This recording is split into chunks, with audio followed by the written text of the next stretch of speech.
Hello students, कैसे हैं आप सब। उम्मीद करता हूं आप सभी लोग बहुत अच्छे होंगे। तो दोस्तों, आज की इस वीडियो में हम क्लास 12th फिजिक्स का एक इम्पोर्टेंट टॉपिक पढ़ने वाले हैं, जो कि है गॉस की प्रमेय की सहायता से कूलाम के नियम का सत्यापन।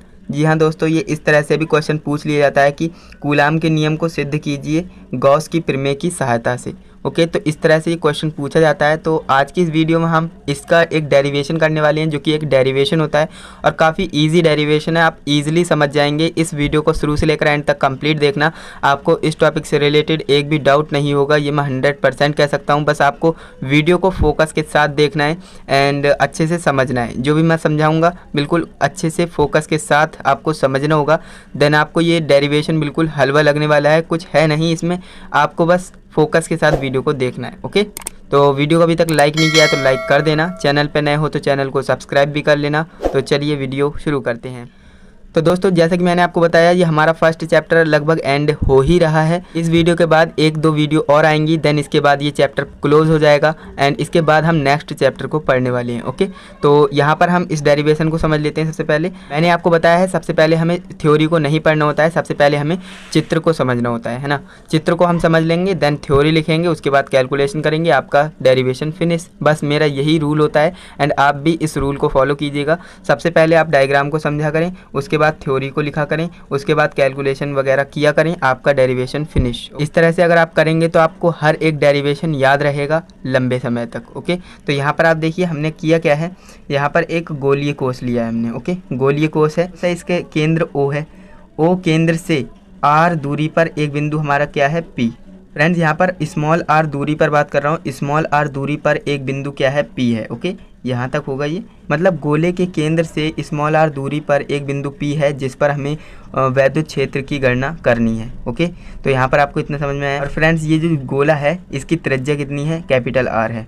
कैपिटल R का एक गोलीय कोष है जिस पर प्लस Q आवेश समान रूप से रखा हुआ है। यहाँ पर आप देख सकते हैं प्लस Q आवेश जो है बिल्कुल समान रूप से वितरित है, रखा हुआ है। ओके, तो बस इतना ही आपको समझना है, इतना ही लिखना है, देन इसके बाद कैलकुलेशन करनी है। मैं आपको समझाता हूँ। देखिए, यहाँ से हमारा जो है ये डेरिवेशन स्टार्ट होता है।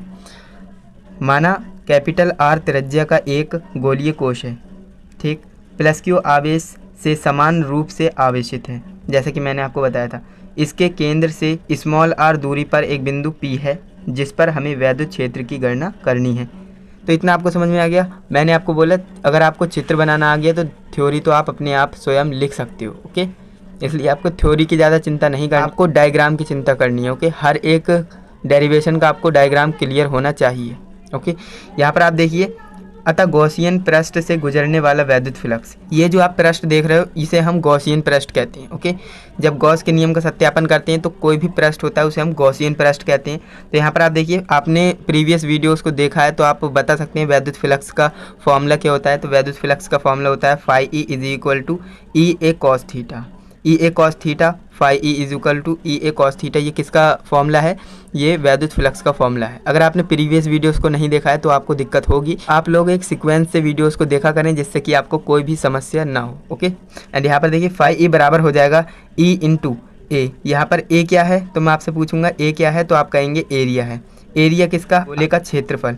गोले का क्षेत्रफल क्या होता है, तो 4 पाई आर स्क्वायर होता है, ये आप जानते हैं। तो हमने गोले का क्षेत्रफल यहाँ पर लिख दिया है 4 पाई आर स्क्वायर। अब आप कहेंगे कॉस थीटा कहाँ गया, तो कॉस थीटा यहाँ पर मैं आपको बता दूँ, कॉस थीटा का मान जो है 0 है और कॉस 0 का मान 1 होता है, तो इसलिए इसे लिखने की ज़रूरत ही नहीं है। तो मैंने यहाँ पर डायरेक्ट किया है, आप लिख भी सकते हो कॉस थीटा 0 है और थीटा 0 है, तो कॉस 0 है और कॉस 0 का मान कितना होता है, तो 1 होता है। तो फ्रेंड, अब हम करेंगे क्या, गॉस के नियम लगाएंगे इसमें। गॉस का नियम आप जानते हैं क्या है। अगर आपने गॉस के नियम को ही नहीं पढ़ा है तो आपको और समस्या होगी, इसीलिए मैं आपको बोलता हूँ एक सीक्वेंस को फॉलो किया करें। जो प्लेलिस्ट मैंने आपको बनाई है, आप प्लेलिस्ट में सीक्वेंस से पढ़ाई किया करें। ऐसा नहीं कि रैंडमली आपने किसी भी वीडियो को प्ले कर लिया एंड देख लिया तो आपके समझ में नहीं आएगा। आपको एक सीक्वेंस फॉलो करना होगा, जो कि प्लेलिस्ट में मैंने आपको सीक्वेंस से ही लगा करके वीडियोस को दिया है, जिससे कि आपको भटकना ना पड़े। ओके, तो यहाँ पर आप देखिए गॉस के नियम को हम यहाँ पर लगाएंगे। गॉस का नियम होता है phi E is equal to Q upon epsilon naught. ये हमारे जो है गॉस का नियम होता है, फाई ई बराबर क्यू अपॉन एप्सिलॉन नॉट। तो यहाँ पर करना क्या है, देखिए फाई ई का हमने मान ऊपर निकाला था, आपको दिखाता हूँ। यहाँ पर देखिए फाई ई का मान क्या था, तो E into 4 pi R square, यही तो है ना। तो हमने इस फाई ई की जगह क्या मान, ये मान रख देना है। ओके, तो यहाँ पर हमने रख दिया ई इंटू 4πr²। ठीक है, इतना हमने रख दिया। अब यहाँ पर हम सेम एज इट इज़ रहने देंगे, Q अपॉन एप्सिलॉन नॉट, ये हमारा एज इट इज़ है।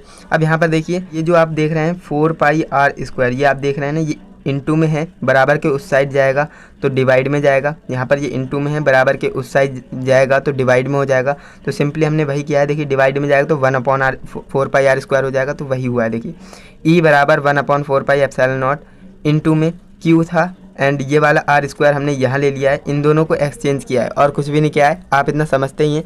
नहीं समझ में आ रहा है तो मैं यहाँ पर आपको समझाता हूँ। तो फ्रेंड्स हमारी इक्वेशन कुछ इस तरह से थी ये लिखी हुई। एंड अब हमें करना क्या है, यहाँ पर आप देखिए ये जो इनटू में है, बराबर के उस साइड जाएगा तो डिवाइड में होगा। तो ये हमारा हो जाएगा ई बराबर 1/1 करके हो जाएगा ना, तो 1/4πr² इनटू में हो जाएगा Q अपॉन एप्सिलॉन नॉट, ये हो जाएगा। अब हमने किया क्या, ई बराबर 1/4π एप्सिलॉन नॉट एंड इनटू में Q अपॉन r²। कोई दिक्कत, हम इसको यहाँ पर ले आए एंड इसको यहाँ पर ले आए, उससे कोई दिक्कत नहीं है। तो ये हमारा इक्वेशन जो है फॉर्मूला बन जाता है वैद्युत क्षेत्र की तीव्रता का, इसलिए हमने ऐसा किया था। आई होप आप समझ गए होंगे। तो यहाँ पर आप देखिए यदि बिंदु P पर एक अन्य बिंदु आवेश Q रखें तो इस पर आवेश पर जो लगने वाला बल होगा वो क्या होगा, वो हमें समझना है। तो यहाँ पर देखिए F बराबर Q0E होगा, क्योंकि आप जानते हैं क्या जानते हैं, वैद्युत क्षेत्र की तीव्रता मैंने आपको बताई थी, E बराबर F अपॉन Q0, यही तो होता है ना।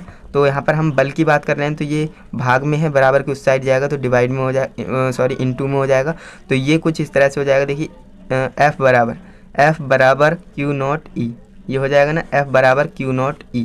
तो इसलिए हमने ये लगाया है। आप कंफ्यूज मत होना कि ये फार्मूला कहाँ से आ गया, ये वैद्युत क्षेत्र की तीव्रता का ही फार्मूला है, कहीं और से नहीं आया है। ओके, तो यहाँ पर देखिए F बराबर Q0 एज इट इज़ रहने दिया। E का मान हमने यहाँ पर निकाल रखा है, जो आपकी देख सकते हैं। E का मान इक्वेशन 1 हमने इसलिए मानी थी इसको, E का मान हमें यहाँ पर रखना था, इस E की जगह पे ये रख देना है पूरा। तो 1/4π एप्सिलॉन नॉट इनटू में Q अपॉन r², ये हो जाएगा।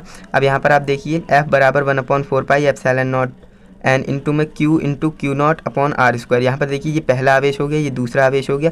तो यही तो हमारा कूलाम का नियम होता है, जो कि हमने इससे प्रूफ कर दिया। किससे प्रूफ किया है, गॉस की नियम से, थ्योरम से हमने इसको प्रूफ किया है। बहुत ही इजीली तरीके से कर लिया और यही कूलाम का नियम होता है। काफ़ी आसानी से आपको ये समझ में आ गया होगा। अगर आपको कहीं पर डाउट है तो आप मुझे कमेंट में बताइएगा। वीडियो कैसी लगी कमेंट में ज़रूर बताइएगा। वीडियो अच्छी लगी है तो लाइक कीजिए, अपने दोस्तों के साथ भी शेयर करना, चैनल पे नए हो तो सब्सक्राइब कर लेना।